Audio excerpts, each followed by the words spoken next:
बेनी हिन ने परमेश्वर को कहा, मैं बढ़ना चाहता हूँ, मैं सामर्थ्य से भरना चाहता हूँ, मैं काम करना चाहता हूँ। परमेश्वर ने कहा, अगर जब तक तू अपनी गर्लफ्रेंड को छोड़ेगा नहीं, मैं तुझे इस्तेमाल नहीं करूंगा।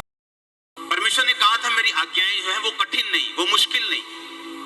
आपकी प्रॉब्लम बीमारी हो सकती है, आपकी प्रॉब्लम फाइनेंस हो सकता है, आपकी प्रॉब्लम आपका परिवार हो सकता है, आपकी प्रॉब्लम मेंटल हेल्थ हो सकती है, आपकी कोई भी प्रॉब्लम हो सकती है, वो कैरियर हो सकता है।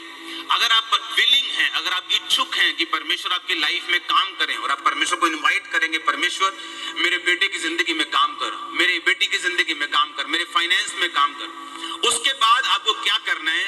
जिस तरह परमेश्वर ने चेलों को आज्ञा दी और मरियम को मालूम था कि अब ये कमांड करेगा, अब ये आज्ञा देगा, अब ये मिरेकल होने से पहले यीशु मसीह कुछ आज्ञाएं देंगे, कुछ प्रोटोकॉल देंगे, हमें उसे फॉलो करना है। हालेलुया।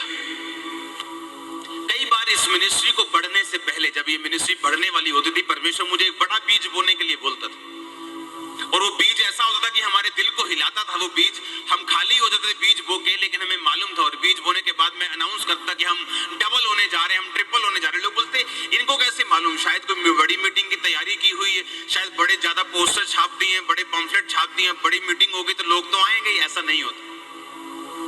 बहुत सारे लोग पोस्टर पम्फलेट्स बांट देते, छाप देते, लेकिन उनकी मिनिस्ट्री बढ़ती नहीं। लाखों रुपया स्पेंड कर देते हैं अपनी एडवर्टाइजमेंट पे, लेकिन फिर भी परमेश्वर ने ब्लेस नहीं करता। लेकिन बात यह है, जब मुझे मालूम है, मेरी इच्छा थी कि परमेश्वर मुझे सेवकाई में, मुझे मसीह में बढ़ना है, तो परमेश्वर फिर इंस्ट्रक्शंस देना शुरू करता है कि अब ऐसा बीज बोना है, अब ऐसे प्रार्थना करनी है, अब इतने घंटे प्रार्थना करनी, अब इस तरह से फास्टिंग करनी, इस तरह से फायर प्रेयर करनी, इस तरह से ये मुद्दा जो हल नहीं हो रहा, इसको प्रेयर के साथ, इसको वचन वाली प्रार्थना, नोटिस वाली प्रार्थना, प्रेयर पॉइंट्स वाली प्रार्थना, इसको पर्सनल प्रेयर वाली प्रार्थना में रखना है। परमेश्वर आपको इंस्ट्रक्शंस देता है। आप मेरी बात समझ रहे कि नहीं?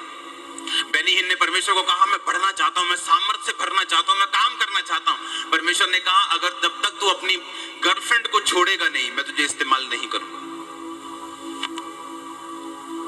जैसे ही आप अपनी इच्छा को परमेश्वर के सामने रखेंगे, आप जैसे अपनी विल को परमेश्वर के सामने रखेंगे कि वो आपको शर्मिंदगी से आजाद करे, वो आपको ट्रबल से आजाद करे, वो आपको बीमारी से आजाद करे, नेक्स्ट चीज जो आपके साथ, आपके पास आएगी, वो परमेश्वर की इंस्ट्रक्शन होगी, वो परमेश्वर की आज्ञा होगी। वो आपके घर में पड़ी हुई कोई पुरानी फोटो हो सकती है, जिसे परमेश्वर निकालने के लिए बोले। वो आपका पास्ट हो सकता है, जिसे आपने संभाल के रखा है कि मेरी पुरानी फोटो, लेकिन उसमें शैतानी चीजें हैं, वो चाहे निकालने के लिए परमेश्वर बोले। आप जैसे ही परमेश्वर को अपनी विल बताएंगे, अपनी इच्छा बताएंगे कि मुझे इस तरह से इस्तेमाल होना है, या मेरी जिंदगी का ये मकसद है, मैंने ये काम करना है, उसी दिन से आपकी जो जर्नी है वो स्टार्ट हो जाएगी और परमेश्वर आपको उस लेवल से तैयार करना शुरू कर देंगे। चुनौतियां आपको देनी स्टार्ट कर देंगे, वैसी प्रेयर लाइफ आपकी, आपको परमेश्वर का आत्मा आपको प्रेरित करेगा करने के लिए, उतनी फास्टिंग बोलेगा करने के लिए, और आप उस जर्नी पे निकल जाएंगे। और जर्नी पर निकल गए तो आप एक ना एक दिन पहुंच जाएंगे। अब लुधियाना की बस में अगर बैठे तो हमें मालूम है कि चाहे जितना मर्जी ट्रैफिक हो, लेकिन लुधियाना तो पहुंच ही जाएंगे। थोड़ा देर हो सकता है, कहीं ट्रैफिक फंस गया, कोई फॉग पड़ गई, कहीं धुंध पड़ गई, 1 घंटा देरी हो सकती, लेकिन डिनाइल कभी नहीं हो सकती। ऐसा कभी नहीं सुना कि यहां पे जलंधर से कोई बस निकली हो लुधियाने के लिए और पहुंची ना हो।